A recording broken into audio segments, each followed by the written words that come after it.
was one question I was trying to figure out the best way to ask for you guys to try and put it in words. When I look at like tent poles from when I started listening to you guys and we got to watch and start covering, it was the Spotify sessions at South by. Yep. I started listening to that, and then the EP came out. Yep. And then you had your first #1 in Canada, and we saw you last summer, and you poured water all over Ron's head, and that was a whole lot of fun. Then the album came out, and everybody had a good time, and that went well.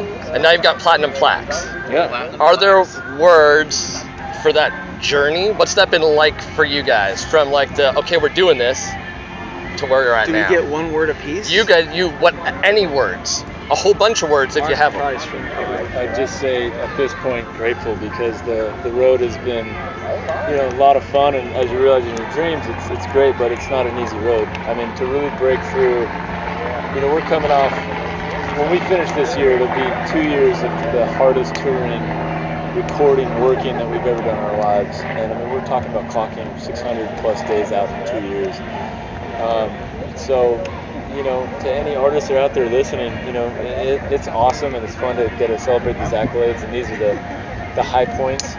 But in between there is a lot of hard work, and you've got to have a great attitude, and you got to love what you do. You got to love the music, because that's what keeps you going every night, is when you get to get on stage and commune with the fans and the audience. But we're just grateful to be here, because it doesn't have to turn out that way. Just because you release an album doesn't mean you're gonna have success. So, what's it like to? So the very first time we saw you guys live was that little show at the Dakota in the basement in Toronto. Oh yeah, that was in Jess's.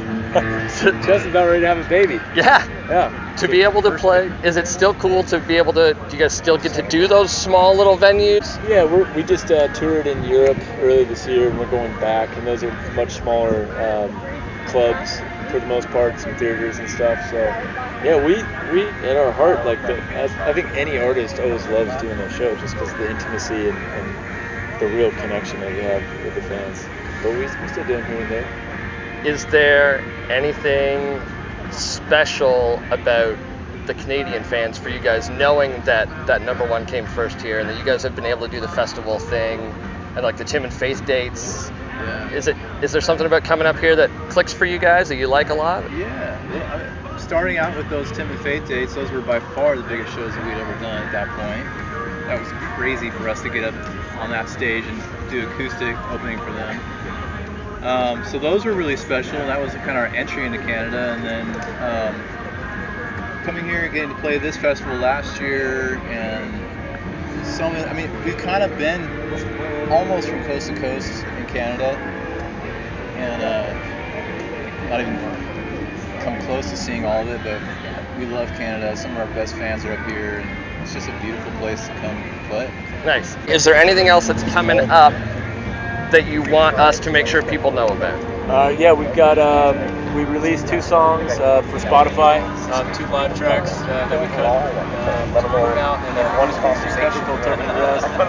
Burnout's our current single. Going on tour with Thomas Rhett fall. Our own tour, Electric Rodeo as well. Our second album's coming out March 2019. March 2019, that's the big one. That's when people will mark on the calendar. Yes, sir.